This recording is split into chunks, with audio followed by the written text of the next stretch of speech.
things have calmed down a little bit upstairs. And our pantry is completely gone. Our staircase is there. It's covered up now because it is cold outside. It's about 10 degrees right now. So we're just trying to keep that uninsulated area from cooling off the rest of the house here. We need to do something about this pantry. Right now, our current pantry is a crate with a bunch of stuff in it, and it's got to go somewhere. My wife keeps a very clean home, and she needs organization, and we got to make that happen for her. So what we need to do, what I was going to do, is build these cabinets out further and put a pantry here. Man, that would just take up too much of what is our dining room right now. It would kind of eat into that space, and you'd probably be opening up a door into somebody who's sitting at the table. Not a good spot. So we changed our mind, and what we're doing now, I've got this closet over here in the front entryway that we really don't use. You come in the front door and there's this closet here, and maybe you put some coats in there. Nobody really does that too much. There's a vacuum in there. What we're gonna do is we're gonna seal up this wall and take that door right off of there, and I'm actually gonna utilize this space right here, which is part of the kitchen, and put the pantry door frame that was sitting over there. It's a 24-inch frame. I'm gonna rough that frame into this wall. I'm gonna cut a big hole here. I'm gonna reuse the shelves that I had from the closet and line the shelves inside this new pantry. So I'm gonna start cutting this wall open. I'm gonna gut it, and I'm going to frame out to patch this side of it, so it'll just be a straight wall. So I've got two junction boxes inside this closet that I need to get rid of. One is for the security system, which I've already kind of gutted, and one is for the cable, which I've also kind of gutted already. I just wanted to make sure I went through and put labels on everything so that I know which cords go where, as well as the security system, all of the little numbers for the different zones that it attaches to, before I go just yanking all of the cords back up through the attic to be relocated. Just wanted to make sure I knew where they go back together. So I got the old door out. I've got the closet demoed out completely, and I just cut out and marked out my rough opening for what's going to be my new door. So that should work out pretty good. I cut the molding back, so hopefully the door frame will butt right to this. I could just run a bead caulk up, and I could cut that to a 90 so the door frame sits right inside of there. It's just gonna fit. We really just have enough room for a 24-inch door. So with the two 12-inch pantry doors swinging open 90, I think it's gonna be perfect.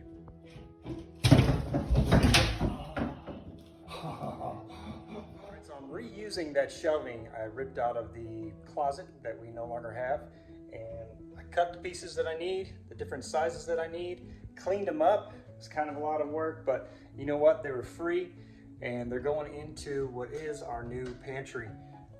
Man, they're gonna need some cleaning up. It is a lot of work to kind of put them together and get them tight, but once they actually finish out, you know, with a little bead of caulk and I paint them up, I think it'll work out pretty nice. I've got some room here for my light switch, some motion activated light switch, so that every time the door opens, the light should go on and you should be able to see your food and grab it.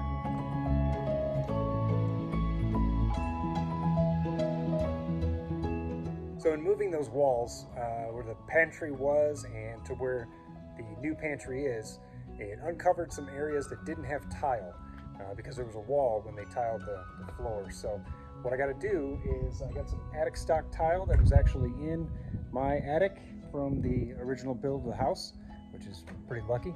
I went ahead and marked out the sizes that I need, and I'm gonna just go ahead and cut them using an angle grinder with a tile cutoff wheel. I'm gonna use my safety glasses so I don't get any chips in my eyes. I also put some blue tape on the actual cut lines. That way the tile doesn't chip as badly.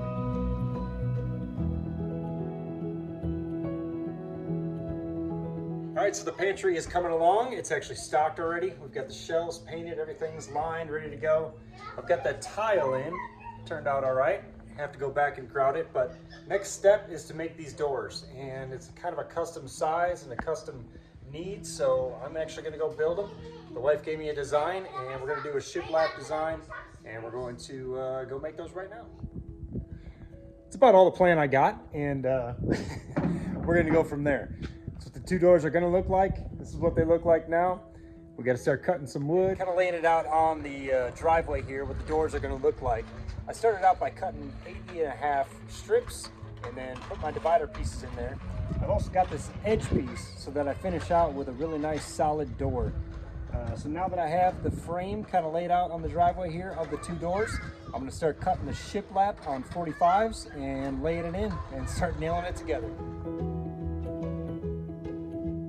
So the hardest part about this is laying out this first piece and then putting all these on a 45 all the way up to where they need to be. But now that I got a quarter of my doors done, I should be able to take all of these and cut them to the exact same sizes, and I'll have 4 parts of the same thing, and I can start putting this thing, both of these doors together. All right, now that I got all my pieces cut on the right angles and the right sizes, it's time to build doors and put them together. What I like to use for a really smooth, strong fit is these GRK trim head screws. They countersink and they're a really firm, solid bite into the wood. So I've got all my pieces cut and I've got my wood laid out on a flat surface, and we're gonna start building this thing together.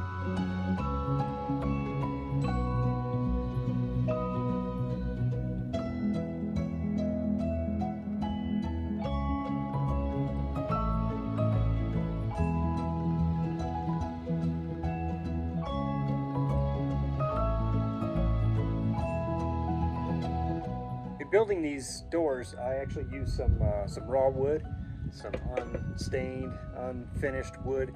So before I actually paint them, I'm going through and I am sanding the edges. I got a lot of kids that are going to be grabbing the sides of these pantry doors and slamming them and pulling them open. So don't want to have a lot of splinters. So first thing I'm doing is sanding all of the raw wood, all the tough edges.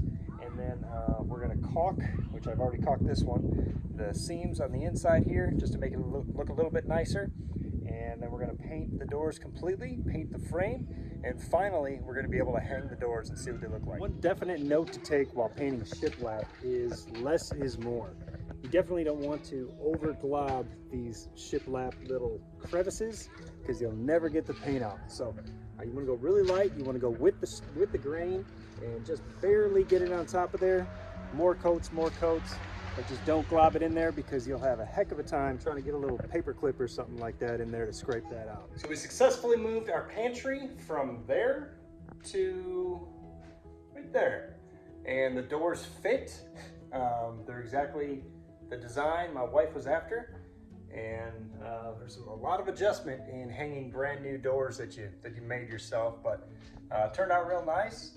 And I also put a motion activated light so that when you, I don't have a handle on there yet, but wife will put some handles on there. Once you open the door, the light comes on. So that works out really good. She's got a lot of space in there. I got shelves all the way down and all the way to the floor. You can put in some tiles to fill in the voids that weren't there. And that is a done deal. Now that she has a pantry, I can finally move back upstairs and get to work on the biggest project I got going. The electrical, the plumbing, all that fun stuff. So I'm gonna get after some electrical work, I think, next. Ready, guys? Let's see what's behind there. 1, 2, 3. Go tear it up, tear it down. What's behind there?